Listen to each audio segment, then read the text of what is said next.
বাংলাদেশে একমাত্র multi talented person হচ্ছে হিরো আলম, যাকে নিয়ে বাংলাদেশিদের গর্ব করা উচিত। কিন্তু আমরা তা না করে মন্দিরের ঘন্টার মতো যখন যার ইচ্ছে তাকে আমরা বাজাচ্ছি।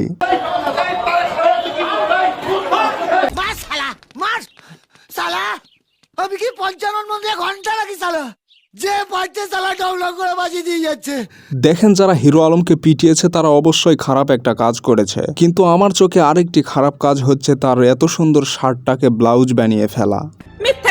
তো হ্যালো গাইজ, বিনোদনমূলক ভিডিও সিরিজের আরো একটি নতুন পর্বে আপনাদেরকে স্বাগতম।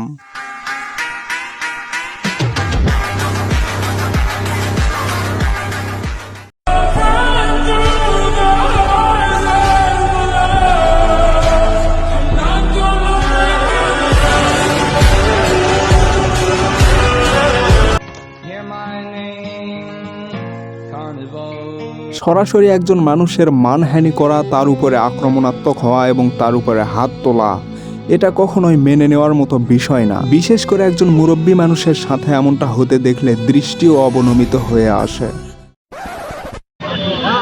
শেখ হাসিনা কি দেশের জন্য কিছু করে নাই? বঙ্গবন্ধু দেশের স্বাধীনতা নেতৃত্ব দেয় নাই? আজকে বঙ্গবন্ধু নিয়ে এত বাজে বাজে কথা বলে আমি দাঁড়াও। স্বৈরাচারী শাসক নিজের ক্ষমতা টিকিয়ে রাখতে সর্বদা দলীয় স্বার্থকে অক্ষুণ্ণ রাখে, আর এজন্যই ফ্যাসিবাদের পতনে সুবিধাভোগীদের মাথা বিগড়ে যায়। আমি বঙ্গবন্ধুকে ভালোবাসি। তোর মাথা নষ্ট। যেহেতু ৩৬শে জুলাই অথবা ৫ই আগস্ট, এই ভিডিওটি দেখে অনেকের মন্তব্য এইরকম যে আমরা তো জানি সচরাচর সর্বোচ্চ ৩১ দিনে মাস হয়, কিন্তু এই মেধাবী ছাত্র ৩৬ দিন কোথায় পেল? যারা এটা নিয়ে ভুলভাল মন্তব্য করেছেন তাদের উদ্দেশ্য করে বলছি, ভিডিওটিতে নাইদ স্পষ্ট করে বলছে যে ৩৬শে জুলাই বা ৫ই আগস্ট। ৩৬শে জুলাই অথবা ৫ই আগস্ট। ৩৬শে জুলাই বলতে জুলাইয়ের ৩১ আর আগস্টের ৫। এখন যদি আপনার এতটুকু কমন সেন্স না থাকে তাহলে আমার করার কিচ্ছু নেই।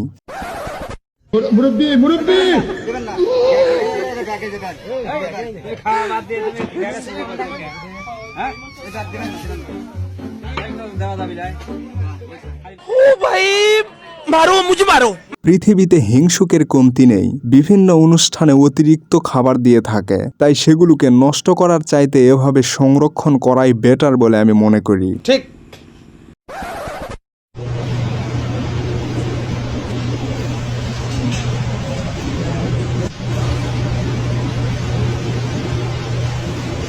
আপনি যদি একজন প্রকৃত নামাজি ব্যক্তি হন তাহলে আপনার পরিস্থিতি যেমনটাই হোক না কেন, একটা না একটা পথ বের করে নিয়ে আপনি অবশ্যই নামাজে অংশগ্রহণ করবেন। এখনকার মেয়েরা মায়ের মতো রান্না করতে পারে না, কিন্তু বাবার মতো বিড়ি টানতে ঠিকই পারে।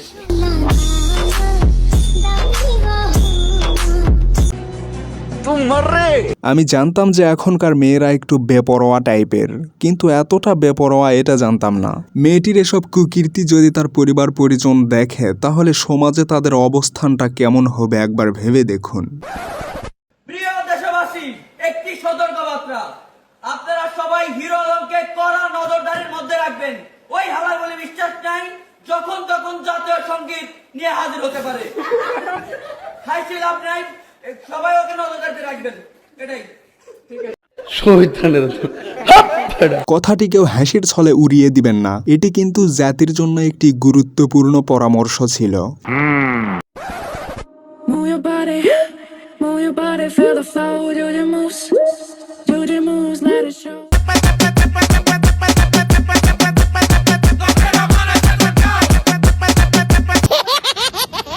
ঘুমন্ত বাঘকে জাগিয়ে তুললে যেমন তাণ্ডব শুরু হয়, এই ভিডিওটি দেখে আমার তেমনটাই মনে হয়েছে।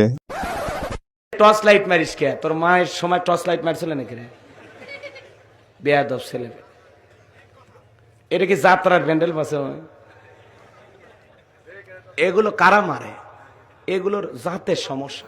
আমি যতদূর জানি এই হুজুর আহমদুল্লাহ অথবা মিজানুর রহমান আজহারের মতো ভালো আলোচনা করে ভাইরাল হয়নি, বরং এ নিজেই হাসি ঠাট্টামূলক কথাবার্তা বলার মাধ্যমে ভাইরাল হয়েছে। তাই এই সব হুজুরের কথাবার্তা এমনটাই হবে, এটাই স্বাভাবিক।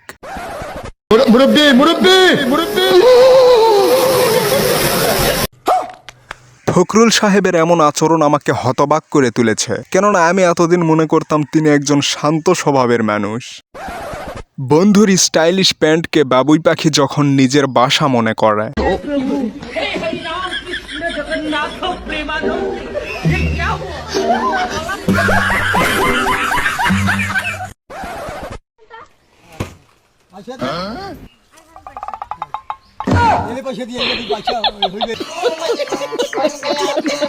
ছোটবেলায় গাছের পাতাকে টাকা বানিয়ে অনেক খেলাই খেলেছি আমরা, তবে কোনো দোকানদারের সাথে কোনোদিন এমনটা করার সাহস করিনি।